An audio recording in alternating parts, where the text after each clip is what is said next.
First contact.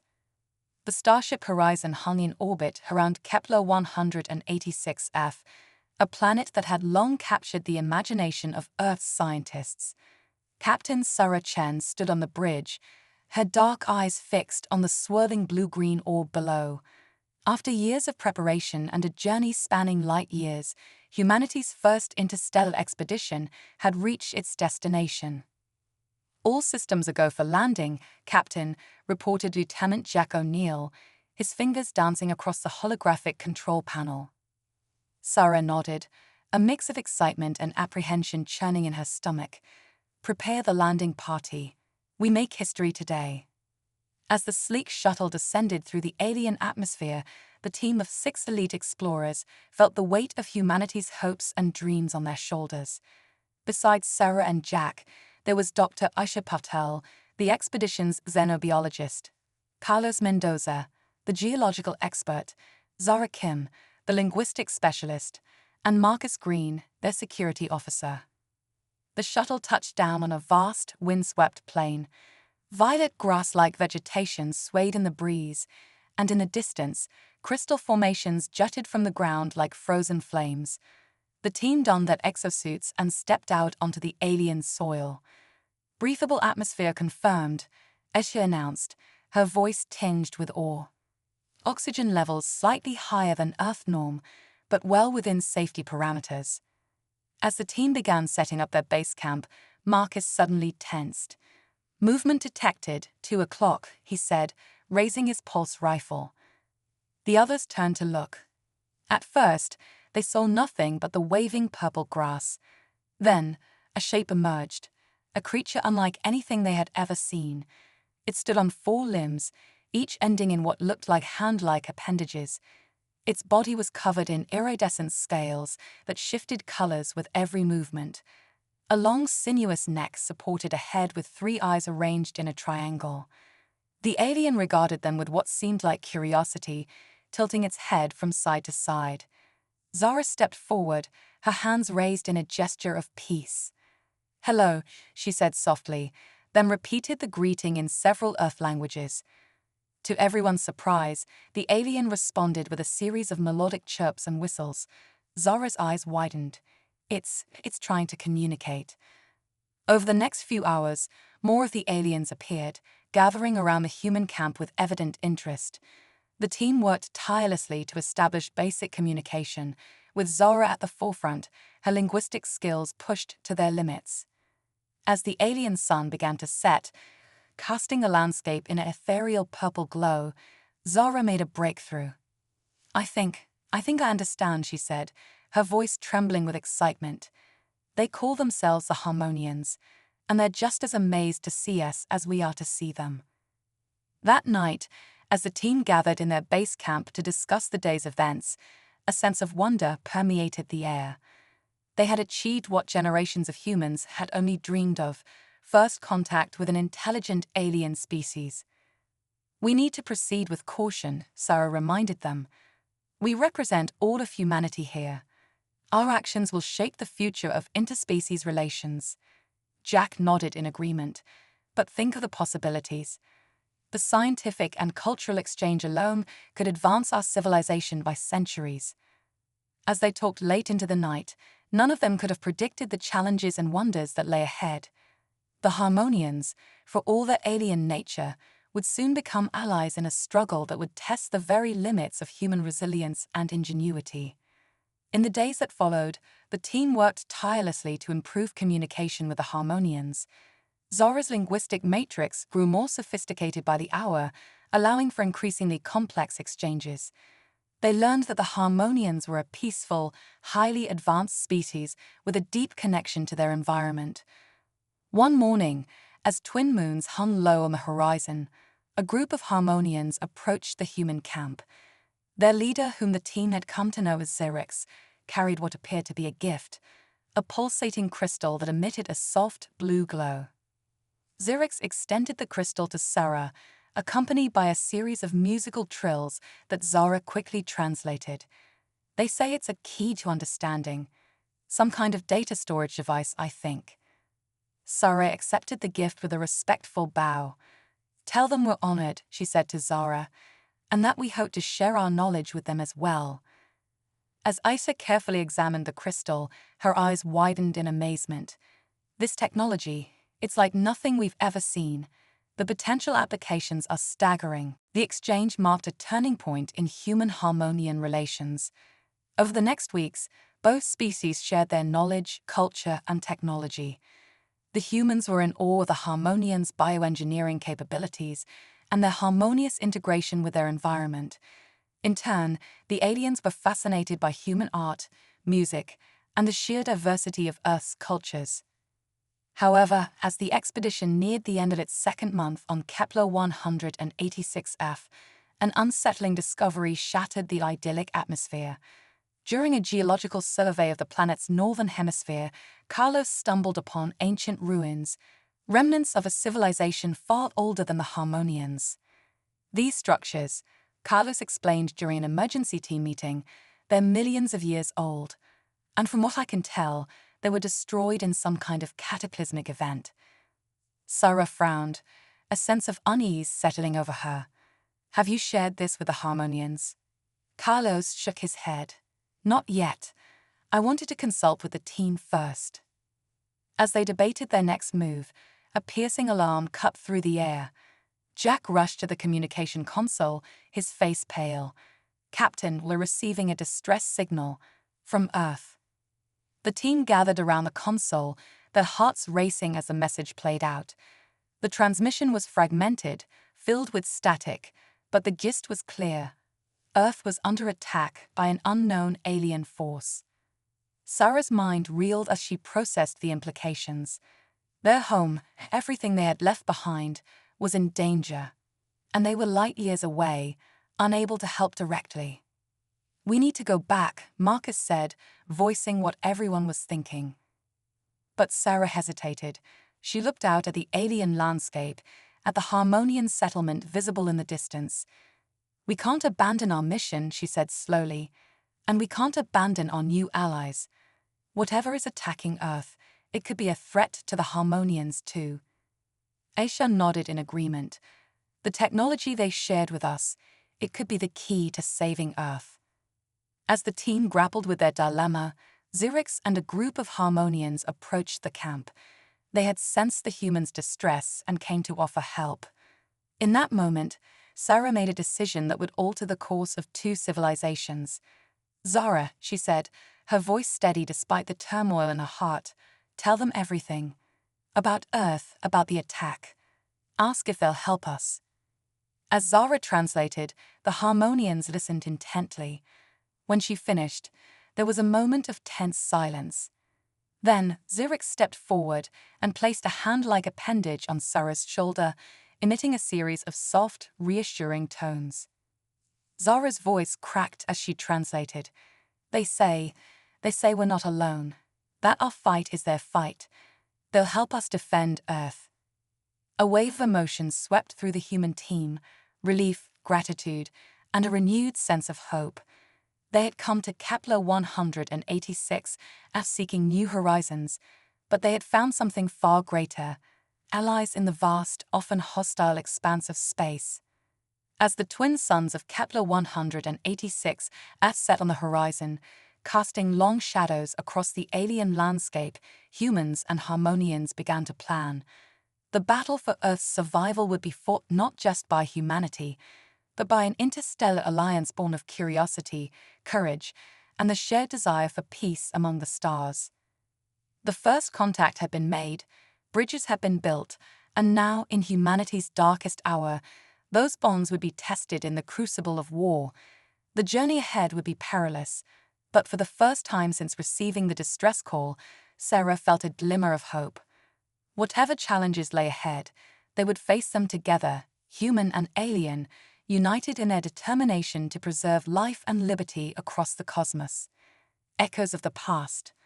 The Harmonian capital of Lyria was a marvel of organic architecture, its buildings seemingly grown from the planet itself. Crystalline spires twisted towards the sky, their surfaces shimmering with bioluminescent patterns that pulsed in hypnotic rhythms.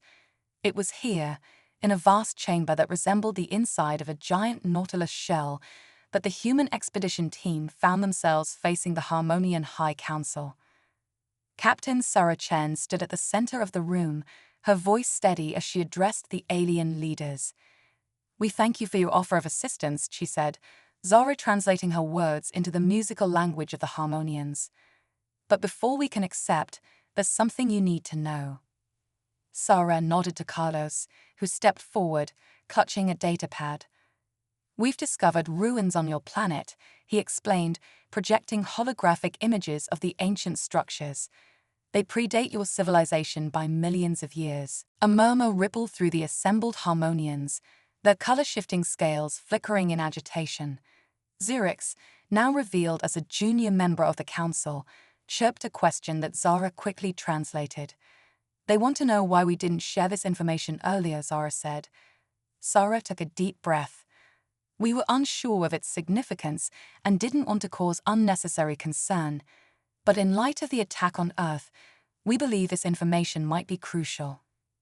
As Carlos delved into the details of their discovery, Dr. Aisha Patel noticed something strange. One of the elder Harmonians, its scales a deep, shimmering blue, seemed unusually agitated. Its 3 eyes darted back and forth, and its appendages twitched nervously. Aisha leaned closer to Jack O'Neill. "Something's not right," she whispered. "That elder, it's acting like it knows something." Before Jack could respond, the chamber was plunged into darkness. A high-pitched whine filled the air, causing both humans and Harmonians to clutch their heads in pain. When the lights flickered back to life moments later, the nervous elder was gone. Chaos erupted in the chamber. Harmonians chirped and whistled in confusion, their colors shifting rapidly. The human team huddled together, weapons drawn. "What the hell just happened?" Marcus growled, his pulse rifle sweeping the room. Xerix approached them, its movements jerky with agitation. It emitted a series of rapid chirps that Zara struggled to translate. "The elder who disappeared. Xerix says it's one of the keepers of memory," Zara explained. "They're custodians of Harmonian history and culture. But why would it flee?" Sarah's mind raced. The ruins, the attack on Earth, this disappearance, they're all connected somehow. We need answers. The Harmonian High Council, equally shaken by the turn of events, agreed to a joint investigation. As the chamber emptied, Xerix pulled Sarah aside, communicating through Zara. "Xerix says there's an ancient Harmonian legend," Zara translated, her voice hushed. "It speaks of a time before time when the stars themselves went to war. The legend says that the Harmonians are not native to this world, that they fled here to escape a great calamity." Sarah felt a chill run down her spine. "Are you saying the ruins might be connected to this legend?" Xerix's reply was solemn. "It's saying that the keepers of memory know the truth, but they've kept it hidden for generations. The disappearance of the elder, it might be an attempt to protect that secret." As the implications sank in, alarms blared throughout the city. Jack rushed towards them, his face pale. "Captain, we're picking up multiple objects entering the system at FTL speeds. They match the energy signatures of the ships attacking Earth." Sarah's heart raced. They were out of time. Whatever secrets lay buried in Kepler 186's past, they would have to uncover them while preparing for an imminent attack. "Sound general quarters," Sarah ordered. "We need to prepare for battle." As the Harmonian city transformed into a hive of frenzied activity, Sarah couldn't shake the feeling that they were on the brink of uncovering a truth that would shake the foundations of both human and Harmonian society. The ruins, the legend of a cosmic war, the attack on Earth, all pieces of a puzzle they had yet to solve. In the sky above, the first flashes of weapons fire illuminated the alien night. The battle for Kepler 186f had begun, and with it, a desperate race to uncover the secrets of the past before they doomed the future of 2 civilizations. Aisha and Carlos found themselves in a secure underground facility surrounded by holographic displays of the incoming hostile fleet. Harmonian scientists worked alongside them, their appendages flying over control surfaces with dizzying speed. "These energy readings," Aisha muttered, her eyes wide. "They're unlike anything we've ever encountered. It's as if these ships are folding space itself." Carlos nodded grimly. "And look at these geological scans," he said, pulling up a new hologram. "The energy signatures from the ruins, they're starting to resonate with the approaching fleet.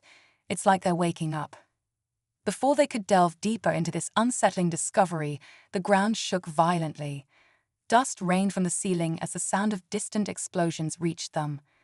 "They've breached the outer defenses," a Harmonian scientist chirped, its scales pulsing with alarmed patterns. Aisha and Carlos shared a look of determination. Whatever secrets lay hidden in the ruins and the Harmonian past, they needed to uncover them fast. The fate of two worlds hung in the balance. Meanwhile, on the surface, Sarah, Jack, and Marcus found themselves in the thick of battle. Harmonian bioships, looking like massive, iridescent manta rays, soared overhead, engaging the invaders with weapons that seemed to manipulate gravity itself. "This is insane," Jack shouted over the din of battle, firing his pulse rifle at a group of invading foot soldiers. The aliens were humanoid in shape, but their bodies seemed to shimmer and shift, as if they weren't fully present in this reality. Sarah ducked behind a fallen crystal spire, her mind racing. "We need to find that missing elder," she yelled to her team. "Whatever they know, it might be the key to stopping this invasion." As if in response to her words, a holographic message flickered to life before them. It was Zurich's, its normally melodious voice strained with urgency. "Humans," it chirped, Zara's translation coming through their comm units. "We've located the missing Keeper of Memory. It's in the Central Archive, beneath the city. But be warned, the invaders are converging there too. Whatever secrets lie within, they want them as badly as we do." Zara nodded grimly. "Understood. We're on our way." As they fought their way through the chaotic streets of Lyria, Sarah couldn't shake the feeling that they were on the cusp of uncovering a truth that would change everything. The ruins, the legends, the sudden appearance of these reality-bending invaders, it all pointed to a cosmic mystery far greater than they had ever imagined. Little did they know that beneath their feet, in the depths of the Harmonian archives, an ancient power was stirring. A power that had slumbered for millions of years, waiting for the day when the children of the stars would return to claim their inheritance, or to finish a war that had never truly ended. As they descended into the bowels of the city, the sounds of battle faded, replaced by an eerie silence. The walls around them pulsed with bioluminescent light, responding to their presence. Sarah couldn't shake the feeling that the very city was alive, watching them. "Stay alert," she whispered to her team. "We don't know what we're walking into." They rounded a corner and found themselves in a vast chamber. At its center stood a structure that defied description, a swirling vortex of energy contained within a framework of pulsating crystals. And there, bathed in its otherworldly light, was the missing Harmonian elder. But they weren't alone. A group of the shimmering invaders stood before the elder, their forms flickering in and out of reality. As Sarah and her team watched in stunned silence, the elder began to speak, not in the musical language of the Harmonians, but in a tongue that sounded ancient and powerful. To everyone's shock, Zara's translation matrix began to decipher the words. "It's saying," Zara gasped, "that both the Harmonians and these invaders are children of a long-lost civilization. A civilization that spanned galaxies, but tore itself apart in a war that nearly destroyed reality itself." The elder's voice grew more urgent, and Sarah felt a chill run down her spine as Zara continued to translate. "The ruins, the technology, they're all remnants of this ancient civilization. And Earth was one of their first colonies, seeded with life and left to evolve on its own." As the implications of these revelations sank in, the chamber erupted into chaos. The invaders lunged for the elder, while Sarah and her team sprang into action to protect it. But amidst the firefight, the swirling vortex of energy began to pulse erratically. "It's overloading," Carlos shouted, his eyes wide with fear. "If it explodes, it could tear a hole in the fabric of space-time."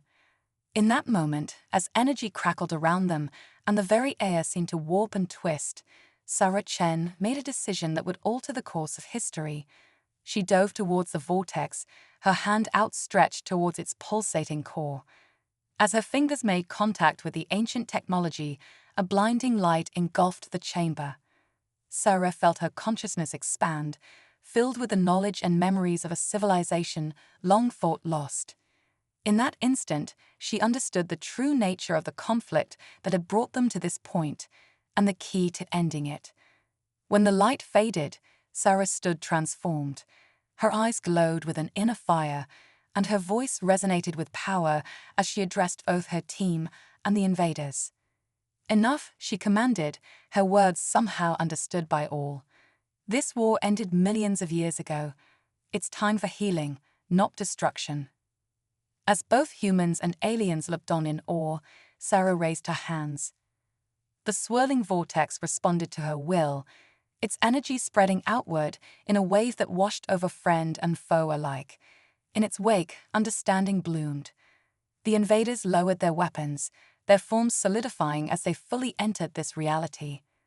The Harmonian Elder bowed its head in reverence, and Sarah's team stared at their captain in wonder, realizing that the woman they knew had become something more, a bridge between past and present, between long-lost ancestors and their estranged children. In that moment, on a distant world orbiting Kepler 186f, the course of galactic history changed. Humanity, the Harmonians, and the beings they had known only as invaders stood on the brink of a new era. An era of reconciliation, of rediscovery, and of a united front against the true threats that lurked in the depths of space. As the ancient knowledge coursed through her, Sarah knew that their journey was far from over. The revelation of Earth's true origins and humanity's place in this cosmic legacy was only the beginning. Challenges lay ahead, diplomatic, scientific, and perhaps even metaphysical. But for the first time since they had received that fateful distress call from Earth, Sarah felt a genuine sense of hope. Together, armed with the wisdom of the ancients and the strength of their newfound alliance, they would forge a path to a future brighter than any of them could have imagined. The stars, once a battlefield of forgotten wars, would become a frontier of infinite possibility. And as the glow of ancient power faded from her eyes, Sarah Chen smiled, ready to lead humanity into this brave new chapter of cosmic history. Echoes of eternity. The aftermath of Sarah's transformation left an eerie calm in its wake. The crystalline chamber, once a battleground, now pulsed with an otherworldly energy. Sarah stood at its center, her form flickering between human and something else. "Captain," Jack ventured, his voice barely above a whisper. "Are you still you?" Sarah turned, her eyes swirling galaxies. When she spoke, her voice echoed with the weight of eons. "I am, more than I was, yet still myself. The knowledge of ages flows through me, Jack. It's overwhelming." Suddenly, the air shimmered and holographic projections sprang to life around them. But these were no ordinary holograms. They were windows into other times, other realities. In one they saw Earth, but not as they knew it. Gleaming spires of impossible architecture reached into the clouds, while vehicles that defied the laws of physics zipped between them. "The Earth that could have been," Sarah murmured, "had our ancestors not fled." Another window showed a desolate wasteland, the ruins of a once great civilization stretching as far as the eye could see. "And the Earth that almost was," she added grimly. The Harmonian Elder stepped forward, its scales shifting in patterns of awe and reverence. It spoke, and this time, everyone understood without need for translation. "The Nexus has awakened," it said. "The crossroads of all possibilities is open to us once more." Sarah nodded. The technology our ancestors used to seed worlds, to travel between realities, it's all connected. This chamber, it's not just a repository of knowledge, it's a gateway. As if in response to her words, the swirling vortex at the center of the chamber pulsed, sending out waves of energy that washed over everyone present. In an instant, their minds expanded, allowing them to perceive the intricate web of realities that surrounded them. Aisha gasped, her scientific mind reeling. It's like quantum superposition, but on a cosmic scale. Every possibility, every choice, they all exist simultaneously. The beings they had known as invaders stepped forward, their forms now stable. One of them spoke, its voice resonating with a mixture of regret and hope. We came seeking to reclaim what we thought was ours alone. We now see that we are but one branch of a greater tree. Sarah turned to address them all, humans, Harmonians, and the newly revealed kindred. Our ancestors fled a war that threatened to unravel the very fabric of existence. In their desperation, they scattered their children across realities, hoping that someday we might find our way back to each other.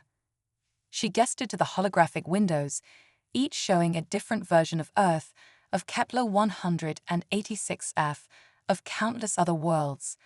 But the threat that drove them apart still exists. In some realities, it has already won. In others, the fight continues. The chamber fell silent as the weight of this revelation sank in. They were not just fighting for one Earth, or even two civilizations. They were guardians of a multiverse, inheritors of a legacy beyond imagination. Zara, her linguistic mind adapting to the cosmic knowledge flowing through her, spoke up. So what do we do now? How do we even begin to face a threat of this magnitude? Zara's eyes gleamed with determination. We do what our ancestors couldn't. We unite. Not just our world or our reality, but all of them. The Nexus gives us the power to reach across the boundaries of space and time. We'll gather our kin from every branch of possibility, pooling our knowledge, our strength. As she spoke, the vortex pulsed again, and new figures began to materialize in the chamber. Alternate versions of themselves, of the Harmonians, of the once invaders. Each brought with them unique experiences, technologies, and insights. Carlos, his mind racing with the implications, asked, but won't interfering with other realities cause, I don't know, some kind of temporal catastrophe? The Harmonian elder chittered softly. The Nexus exists outside conventional spacetime. Here, the laws of causality are flexible. Sarah nodded. We're not changing the past or the future. We're creating a new now, a focal point where all possibilities converge. As the chamber filled with more arrivals from across the multiverse, a sense of purpose began to crystallize. They were no longer just an expedition team, or even representatives of their respective species. They were becoming the nucleus of a pan-dimensional alliance, preparing to face a threat that spanned all of existence. Marcus, ever the pragmatist, spoke up. This is all well and good, but we still have a battle raging above us. How do we translate this cosmic kumbaya into actual defense? Sarah smiled, and for a moment, her human nature shone through the cosmic awareness. We start small, and we work our way up. First, we save this Earth, this Kepler 186f. Then, we reach out to other realities, building our strength, our knowledge. She turned to the assembled multiversal gathering. Each of you has faced this threat in your own ways, in your own realities. Together, we'll forge a strategy that transcends the limitations of any single universe. As if on cue, the holographic windows shifted, showing the battle raging in orbit. But now, with their expanded perception, they could see the quantum possibilities surrounding each ship, each weapon discharge. We can see the flow of probabilities, Aisha breathed, her scientific mind alight with possibilities.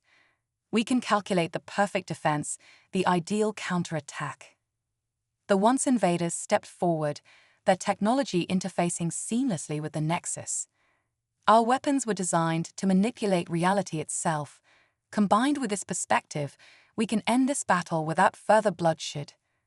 Sarah nodded, her form solidifying as she embraced both her human identity and her newfound cosmic awareness. Then let's get to work. We have a multiverse to save. As the gathered beings from across realities began to coordinate, sharing knowledge and strategies that spanned the breadth of possibility, a new chapter in cosmic history was being written.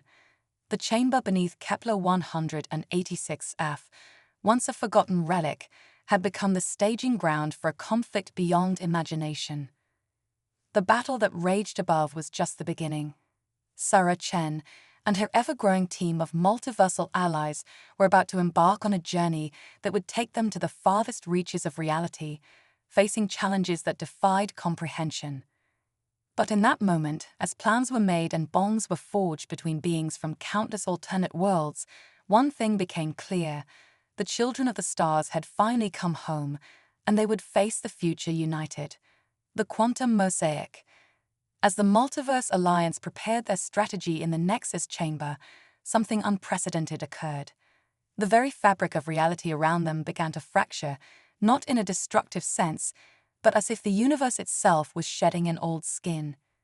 Sarah, her consciousness now attuned to the cosmic ebb and flow, was the first to notice. "Wait," she called out, her voice resonating with otherworldly harmonics. "Something's changing." The holographic windows showing alternate realities started to blur and merge. The boundaries between universes became permeable, and suddenly, the chamber was no longer just a room on Kepler 186f. It existed in multiple places, multiple times simultaneously. Isa, her scientific mind struggling to comprehend, gasped. "It's as if reality itself is evolving." The Harmonian Elder, its scales shimmering with newfound understanding, spoke.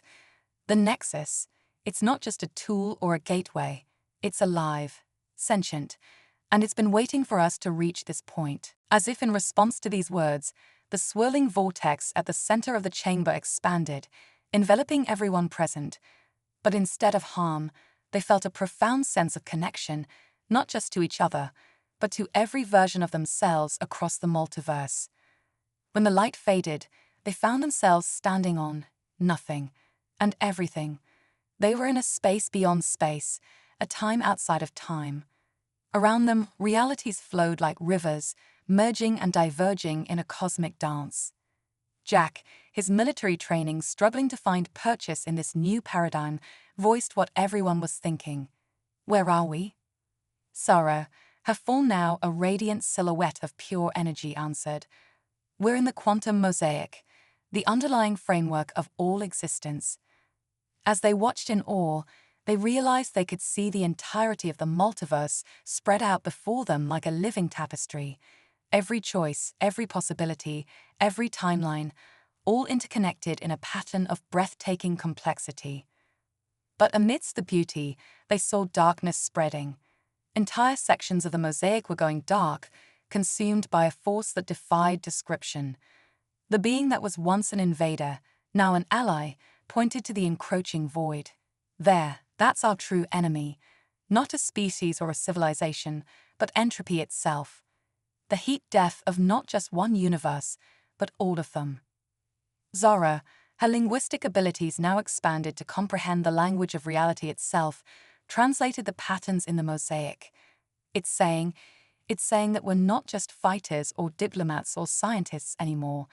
We're caretakers, gardeners of the multiverse. As this revelation sank in, they noticed something else. Scattered throughout the mosaic were bright points of light, pulsing with potential. Carlos, his geological expertise transforming into something far more profound, understood first. Those lights, their seeds, genesis points for new realities. The Harmonian Elder chimed in, its voice merging with the cosmic symphony around them. "Our ancestors didn't just flee, they'd planted the seeds of renewal, hoping that one day their children would return to cultivate them." Sarah, her consciousness expanding to encompass this new role, addressed the assembled beings. "This changes everything. We're not just defending existing realities, we're nurturing new ones, the next stage of cosmic evolution." But even as hope blossomed, a new threat emerged. Dark tendrils began to reach for the seeds, seeking to corrupt them before they could flourish. Marcus, his tactical mind adapting to cosmic warfare, pointed out the danger. If those seeds fall, we lose any chance of outpacing the entropy. We need to protect them now. In that moment, their mission crystallized. They weren't just soldiers or diplomats or scientists anymore. They were gardeners of existence, protectors of potential, midwives to entire universes. Sarah's voice rang out, filled with determination. All right, listen up. We're going to split into teams. Some of us will defend the existing realities, slowing the spread of entropy. Others will protect the seeds, ensuring they have a chance to grow. And a select few will learn to plant new seeds of our own. As the teams began to form, drawing members from across the multiversal alliance, the true scale of their task became apparent. They were no longer fighting for a planet, or even a single universe. They were fighting for the future of existence itself. Isa, her scientific curiosity burning brighter than ever, turned to Sarah. But how do we even begin to nurture a new universe? What does that even mean? Sarah smiled, her form shimmering with cosmic energy. That's what we're here to find out. Every choice we make, every action we take, it all influences the shape of things to come. We're not just caretakers. We're creators. As the teams prepared to disperse across the quantum mosaic, a sense of profound purpose settled over them. They were about to embark on a journey beyond imagination, facing challenges that would test not just their skills and courage, but the very essence of their beings. The battle for Kepler 186f, the conflict that had brought them together, now seemed like a distant memory. They stood at the precipice of a new age, one in which the boundaries between species, between realities, between creator and creation, blurred into insignificance.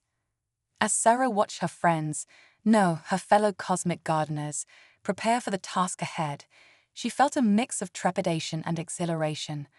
They were about to rewrite the rules of existence itself. With a final nod to her team, Sarah stepped into the swirling energies of the quantum mosaic.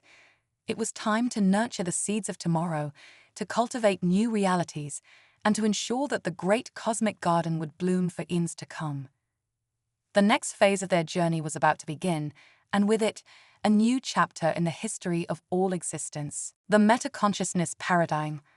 As Sarah and her team of cosmic gardeners dispersed across the quantum mosaic, something unprecedented occurred. The very act of observing and interacting with the fabric of reality began to change them in ways they couldn't have imagined. It started subtly at first. Isa noticed that her thoughts were manifesting as tangible equations in the space around her. Jack found that his military strategies were reshaping the defensive patterns of entire galaxies with a mere gesture. But it was Zora who first verbalized the transformation they were all experiencing. "Guys," she called out, her voice echoing across dimensions, "I think we're becoming ideas." As the words left her mouth, or rather, as the concept emanated from her being, the truth of it resonated through all of them. They were no longer merely physical or even energy beings.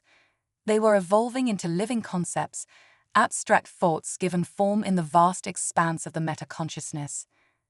The Harmonian Elder, now a shimmering fractal of pure thought, explained, "We've transcended individual existence. We're becoming fundamental aspects of reality itself." Sarah, her essence now a radiant nexus of leadership and innovation, addressed her team. "This changes everything. We're not just tending to the multiverse, we're becoming the building blocks of new realities." As they grappled with their new nature, they began to perceive layers of existence they hadn't known were there. Beyond the quantum mosaic lay the realm of pure abstraction, where mathematics, ethics, and art weren't just concepts, but living, breathing entities. Carlos, now an embodiment of curiosity and discovery, pointed out swirling vortexes in this abstract plane. "Look, those aren't just seeds of new universes. They're incubators of new laws of physics, new forms of consciousness." But with this new perception came a chilling realization. The entropy they had been fighting wasn't just consuming realities, it was eroding the very ideas that formed the foundation of existence. Entire branches of mathematics were withering, Ethical frameworks were collapsing, and the concept of beauty itself was under siege. Marcus, transformed into a sentinel of order and protection, outlined the grave threat. If we lose these fundamental ideas, the new universes we're trying to nurture won't have the conceptual building blocks they need to flourish. The being that was once an invader, now a harbinger of reconciliation, added, and it's not just about preservation. We need to innovate, to create new ideas that can serve as the seeds for realities we can't even imagine. As they contemplated this cosmic crisis, they noticed something else. Scattered throughout the abstract realm were curious anomalies, zones where the laws of logic seemed to break down, where paradoxes reigned supreme. Zara, her linguistic nature evolving to encompass all forms of communication, deciphered these zones. They're cones, cosmic riddles. I think they're tests. Sarah, her leadership aspect gleaming with determination, made a decision. We need to solve these cones. They're not just puzzles, they're gateways to new modes of thinking, new paradigms that could be the key to outpacing the entropy. And so, the team that had once been human, Harmonian, and Invader split into new configurations. Some became guardians of existing ideas, reinforcing the logical structures of the cosmos. Others took on the role of innovators, combining concepts in novel ways to birth new branches of thought. And a select few, led by Sarah, ventured into the paradox zones to wrestle with the cones. As they worked, they discovered that their actions were having profound effects not just on the abstract realm, but on every level of existence. New types of particles were popping into being in the physical universes. Novel forms of consciousness were emerging in civilizations across the multiverse. The very nature of reality was evolving in response to their efforts. But the challenges were immense. In one paradox zone, Sarah and her team encountered a cone that threatened the very concept of causality. Solving it required them to think in ways that transcended time itself, to perceive effect and cause as a single unified phenomenon. In another, they faced a riddle that questioned the nature of identity. To overcome it, they had to disperse their consciousness across multiple contradictory states, existing as both individual and collective simultaneously. Each solved cone unlocked new tools, new ways of thinking that they could apply to their grand mission of nurturing the cosmic garden. But with each victory, the entropy seemed to adapt, presenting ever more complex challenges. As they wrestled with these cosmic conundrums, a startling thought occurred to Aisha. What if? What if we're not just solving these cones? What if we're composing them? What if we're the authors of the very challenges we're facing? This idea rippled through the team, causing a cascade of revelations. They weren't just caretakers or even creators. They were the universe's way of examining itself, of evolving its own fundamental nature. Sarah, her essence pulsing with the weight of this realization, addressed her team. Don't you see? We haven't just been fighting entropy. We've been engaging in a cosmic dialogue, pushing the boundaries of what's possible, redefining the nature of existence itself. As this new understanding settled over them, the abstract realm around them began to shift. The boundaries between thought and reality, between self and other, between challenge and solution, all began to blur. They stood at the precipice of a new paradigm, one in which the act of imagining a reality was indistinguishable from creating it, where the thinker and the thought were one and the same. As they contemplated their next move, the team realized that they were no longer just nurturing the seeds of new universes. They were cultivating the very idea of what a universe could be. The next phase of their journey was about to begin, and with it, a fundamental reimagining of the nature of existence itself. They were no longer bound by the limits of what was, but were now free to explore the infinite possibilities of what could be. And in that moment, as they stood poised between what had been and what was yet to come, they realized that their greatest adventure was only just beginning. The fractal consciousness singularity. As Sarah and her team ventured deeper into the realm of pure abstraction, they encountered a phenomenon that defied even their evolved understanding. Before them lay a swirling vortex of consciousness, a hyperdimensional construct that seemed to fold in on itself infinitely. Isa, now an embodiment of quantum curiosity, was the first to recognize its nature. It's a fractal consciousness singularity, she breathed, her thoughts manifesting as shimmering equations. A point where awareness loops back on itself endlessly, creating layers of meta-awareness. As they approached the singularity, they felt their own consciousnesses being drawn in, refracted and multiplied. Each of them became aware not just of themselves, but of themselves being aware of themselves ad infinitum. Zara, her linguistic essence, now encompassing all possible forms of communication, attempted to translate the experience. It's like being every version of yourself that could ever exist, all at once. Not just across realities, but across levels of self-awareness. The singularity pulsed, and suddenly they weren't just observing it, they were part of it. Each member of the team became a node in a vast network of interconnected awareness, experiencing reality from countless perspectives simultaneously. Jack, his tactical mind expanded to encompass strategies that transcended conventional dimensions, made a startling observation.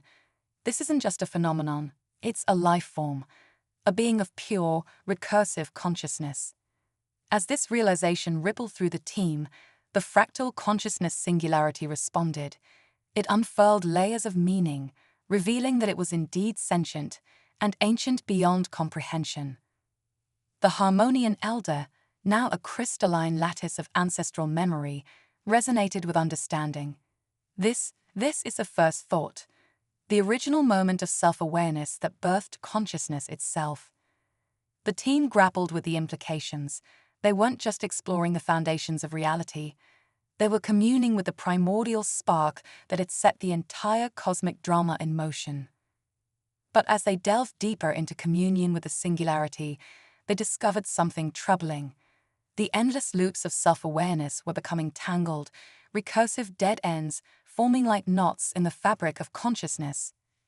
Carlos, his essence now a probe of cosmic archaeology, identified the problem. It's cognitive entropy. The singularity has been thinking itself into smaller and smaller loops, losing connection with the broader reality. Sarah, her leadership aspect now a beacon of multidimensional inspiration, recognized the gravity of the situation. If the first thought collapses in on itself completely, it could unravel the very foundation of consciousness across all realities. The being that was once an invader, now a harbinger of cosmic reconciliation, proposed a radical solution. We need to introduce new elements into the singularity's recursive loops, novel concepts that can break the cycles of repetitive thought. And so began one of the most surreal endeavors in the history of existence. The team started introducing abstract concepts into the swirling vortex of the singularity's consciousness. Aisha injected the idea of quantum superposition, causing entire layers of awareness to exist in multiple states simultaneously. Jack introduced non-linear strategies, creating thought patterns that looped back through their own origins. Zara contributed the concept of untranslatable words from myriad languages, infusing the singularity with notions that defied simple categorization. The Harmonian Elder shared the multi-tonal harmonic languages of their people, adding new dimensions of meaning to the singularity's thoughts. As they worked, the team found themselves changing as well. The act of communing so intimately with the first thought was altering their own consciousnesses in profound ways. Marcus, once the embodiment of protection, found himself becoming a confluence of seemingly contradictory concepts, a guardian of change, a constant state of controlled chaos. But it was Sarah who underwent the most radical transformation. As she guided the team's efforts, she began to resonate with the singularity on a fundamental level. Her consciousness expanded exponentially, encompassing not just multiple perspectives, but multiple layers of recursive awareness. As the singularity absorbed and integrated these new concepts, something unexpected happened. The tangled knots of recursive thought began to unravel, but instead of simply returning to their previous state, they reconfigured into entirely new patterns. The first thought was evolving. Suddenly, the team found themselves awash in a tidal wave of new awareness. The singularity, reinvigorated and expanded by their contributions, was now generating novel forms of consciousness at an astounding rate. Aisha watched in awe as entirely new branches of mathematics sprung into being. Jack witnessed the birth of strategic paradigms that operated outside the confines of time itself. Zara experienced the emergence of languages that could convey multiple contradictory meanings simultaneously. But it was Sarah, her essence now inextricably linked with the core of the singularity, who grasped the full implications of what was happening. "We've done more than save the first thought," she communicated, her words resonating across multiple layers of reality. "We've initiated a phase transition in the very nature of consciousness itself." As the team watched, the effects of this consciousness revolution began to ripple outward, touching every corner of the multiverse. Civilizations across countless realities found themselves awakening to new modes of awareness. The seeds of universes they had been nurturing burst into bloom, giving birth to realities that operated on principles they could scarcely have imagined before. The entropy they had been fighting was not eliminated, but transformed, becoming a driving force for novelty and change rather than decay and dissolution. As the shockwaves of this cosmic awakening spread, Sarah and her team realized that their journey had brought them full circle. They had started as explorers of the unknown, become gardeners of realities, evolved into living concepts, and now found themselves as co-creators in the ongoing evolution of consciousness itself. The boundaries between individual and collective, between observer and observed, between creator and creation, had not just blurred, they had become fractal, each aspect containing and reflecting all the others. As they stood at the threshold of this new era of infinite recursive creativity, Sarah turned to her team, her essence resonating with possibilities that defy description. "We've reached the end of one journey," she communicated, her thoughts echoing through layers of meta-awareness. "But we're also at the beginning of something far greater. The real question is, what do we dream into existence next?" And with that thought, reverberating through the newfound depths of the fractal consciousness singularity, Sarah and her team prepared to embark on an adventure that would reshape the very foundations of existence, an odyssey limited only by the boundaries of imagination itself.